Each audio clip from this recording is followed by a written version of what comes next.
നമസ്കാരം, കൊച്ചിക്കാരൻ്റെ മറ്റൊരു എപ്പിസോഡിലേക്ക് ഏവർക്കും സ്വാഗതം. അപ്പോൾ കോടികൾ മുടക്കിയിട്ട് കേരളത്തിൽ ഒരു പരിപാടി ഇടതുമുന്നണി നടത്തിയിരുന്നു. അത് വേറെ ഒന്നല്ല, നമ്മുടെ നവകേരള സദസ്സ്, നവകേരള യാത്ര എന്നൊക്കെ വേണം പറയാൻ. കുറേ മന്ത്രിമാരും കപ്പിത്താനും കൂടി അങ്ങ് കാസർഗോഡ് നിന്ന് തിരുവനന്തപുരം വരെ നടത്തിയ യാത്ര. അപ്പോൾ ഞാൻ ചോദിക്കുന്നത്, ഈ നവകേരള സദസ്സ് എന്ന് പറയുന്ന കോടികൾ മുടക്കി ചെലവാക്കി ഈ പരിപാടി വേണ്ട വിധത്തിൽ വിജയിച്ചോ എന്നാണ് എൻ്റെ ചോദ്യം.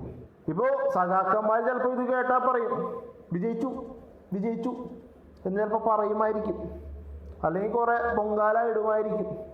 എന്നാലും ഞാൻ പറയാം, ഈ നവകേരള സദസ്സ് എന്ന് പറയുന്ന പരിപാടി, ഇടതുമുന്നണി ഇവിടെ കൊണ്ടുവന്ന പരിപാടി വേണ്ട വിധത്തിൽ വിജയിച്ചിട്ടില്ല. അതിനുള്ള ഉത്തമ ഉദാഹരണമാണ് 2024 പാർലമെന്റ് ഇലക്ഷനിൽ ഇടതുമുന്നണി നേരിടേണ്ടി വന്ന പരാജയം. ഒരു സീറ്റിലേക്ക് ഒതുങ്ങിയില്ലേ?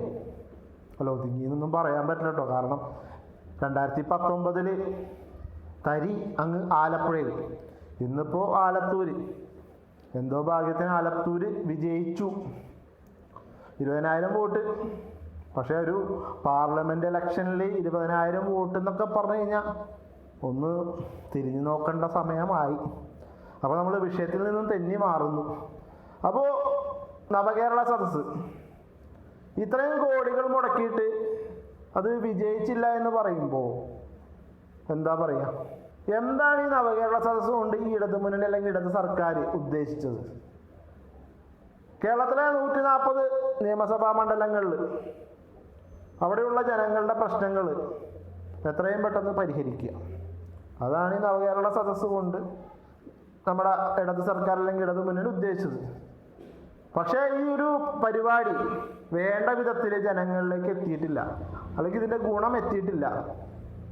ഗുണം എത്തണമെങ്കിൽ അന്ന് കിട്ടിയ പരാതികൾ വേണ്ട വിധത്തിൽ പരിഹരിക്കണമായിരുന്നു. ഇത് ഒരു എലക്ഷൻ മുന്നിൽ കണ്ടുകൊണ്ട് മാത്രം നടത്തിയ ഒരു PR വർക്ക് മാത്രമാണ് ഈ നവകേരള സദസ്സ്. അതുകൊണ്ട് തന്നെയാണ് ഇപ്പോൾ ഒരു സീറ്റിലേക്ക് ഒതുങ്ങിയത്.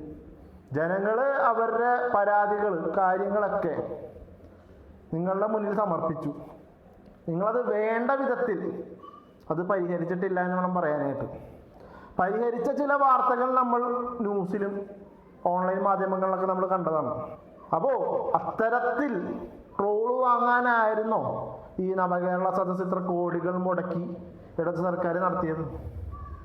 എനിക്കറിയാൻ പാടില്ല. അപ്പോൾ ഈ വീഡിയോ കാണുന്ന കുട്ടി സഖാക്കന്മാർക്കും ചിലപ്പോൾ ഇഷ്ടപ്പെടാതെ വന്നിരിക്കാം. എന്നാലും ഞാൻ പറയാം, നവകേരള സദസ്സ് എന്ന് പറഞ്ഞ പരിപാടി വമ്പൻ പരാജയമായിരുന്നു. മാത്രമല്ല 2024 ലോക്സഭാ ഇലക്ഷനിൽ ഇത്രയും വലിയൊരു പരാജയം ഏറ്റുവാങ്ങാൻ മറ്റൊരു കാരണം കൂടിയുണ്ട്. അത് വേറെ ഒന്നല്ല, നമ്മുടെ മുഖ്യമന്ത്രി ശ്രീ പിണറായി വിജയൻ, അദ്ദേഹത്തിൻ്റെ ഭരണ മികവ് കൊണ്ട് മാത്രമാണ് ഇടതുമുന്നണിക്ക് ഒരു സീറ്റിൽ ഒതുങ്ങാൻ സാധിച്ചത്. അല്ലെങ്കിൽ ചിലപ്പോൾ ഒന്നിന്ന് താഴത്തോട്ട് പോയിരുന്നെങ്കിലോ? ചിന്തിക്കാൻ കൂടി പറ്റുമോ? ഒന്നിന്ന് താഴത്തോട്ട് പോയാൽ ചിന്തിക്കാൻ പറ്റുമോ? UDF 19, NDA 1, LDF 0 എന്നൊരവസ്ഥയിൽ വന്നിരുന്നെങ്കിലോ? അപ്പോൾ പിണറായി വിജയന്റെ ഭരണ മികവ് കൊണ്ട് മാത്രം ഒരു സീറ്റ് പിടിച്ചു നിന്നു എന്ന് വേണം പറയാൻ. എൻ്റെ പൊന്ന് പിണറായി സഖാവേ, രാജിവെച്ച് പുറത്തു പോകും. മറ്റുള്ള ആളുകൾ ഭരിക്കട്ടെ.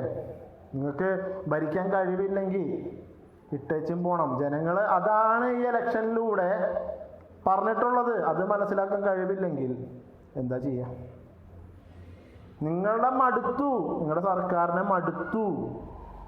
അതുകൊണ്ടൊക്കെ തന്നെയാണ് ജനങ്ങൾ ഈ ആലത്തൂർ എന്ന് പറയുന്ന ഒരു മണ്ഡലം LDFന്റെ ശക്തി കേന്ദ്രമാണ്. അവിടെ വെറും 20,000 വോട്ടിനാണ് വിജയിച്ചതെന്ന് ആലോചിക്കണം. അപ്പോൾ നിങ്ങൾ നിങ്ങളുടെ വില അളക്കേണ്ട സമയം അതിക്രമിച്ച് കഴിഞ്ഞിരിക്കുന്നു. അപ്പോൾ കോടികൾ മുടക്കി നടത്തിയ പരിപാടി, അതും പരാജയം. ഈ പ്രാവശ്യത്തെ ലോക്സഭ ഇലക്ഷനിലും വമ്പൻ പരാജയം. പരാജയങ്ങൾ ഏറ്റുവാങ്ങാൻ നമ്മുടെ പിണറായി സഖാവ് ഇങ്ങനെ നെഞ്ചും വിരിച്ചുകൊണ്ടിരിക്കുന്നുണ്ട്.